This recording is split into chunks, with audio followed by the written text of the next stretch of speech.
Bismillahirrahmanirrahim. Assalamu alaikum, dear students. The current session introduces the approach and theory of language and of learning in whole language method.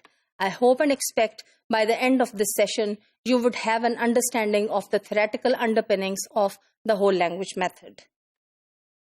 Well, my dear students, whole language views language organization from an interactional perspective.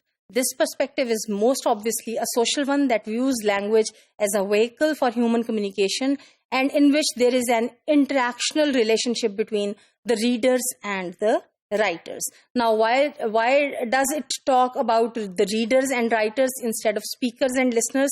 Because the theory mainly derives from the literacy theories, and it is taking its theoretical underpinnings from the literacy theories that of course deal with the teaching of writing of a language. Well, language use is always in a social context, and this applies to both oral and written language, to both first and second language use. Heavy emphasis is laid in the whole language approach on authenticity, on engagement with the authors of texts that are written, and also on conversation. So be it the conversation or the written text, the authentic texts are to be used. For example, in mastering the sociolinguistic signals for apologizing, a whole language perspective requires an authentic, real situation in which one truly needs to apologize to another. So what it means is that situations are to be contextualized and are to be created in such a way where a real-like situation is to be created. For example, where an apology is to be made, or where a command is to be given, or where a refusal is to be stated, etc. Whole language also views language psycholinguistically as a vehicle for internal interaction, for egocentric speech, for thinking. And according to Rigg 1991, we use language to think. In order to discover what we know, we sometimes write, perhaps talk to a friend, or mutter to ourselves silently. So these are the processes through which, by using language, we come to know what we know according to Rigg. A functional model of language is also referred to in many articles that are about whole language or that are on whole language. Language, thus, is something that is used for meaningful purposes and is used to carry out authentic functions.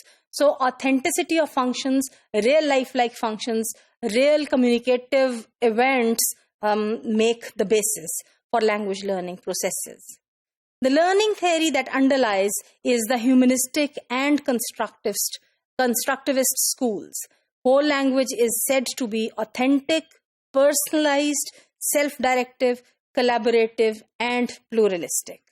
What does all this mean? It means the language learning processes can be personalized depending upon the demands or the needs or the situations in which a particular individual or a group is to be taught or is to be taken through this journey of learning. Such characteristics are believed to focus learner attention and to motivate mastery. So the focus is again on the learner and the learner's motivation to learn, and the aim of providing or giving mastery to or enabling mastery of language for the learner is important. Constructivist learning theory holds that knowledge is socially constructed rather than it is received or discovered. Thus, the constructivist learners create meaning, learn by doing, and work collaboratively in mixed groups on common projects.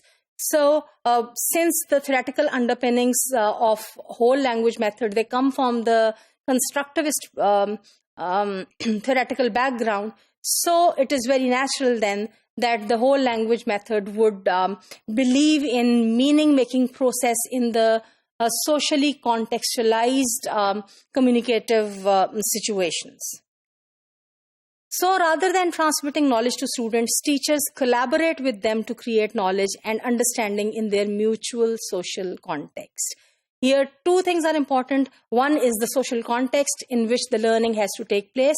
So the learning would not take place in isolation or in a decontextualized situation. Secondly, the teachers are not the givers. The teachers are also not helping as such to discover. Rather, in collaboration with the learners, actually the teachers are creating knowledge of the use of language in that particular social context. Thus, rather than seeking to cover the curriculum, learning focuses on the learner's experiences, needs, interests, and aspirations when it comes to whole language method.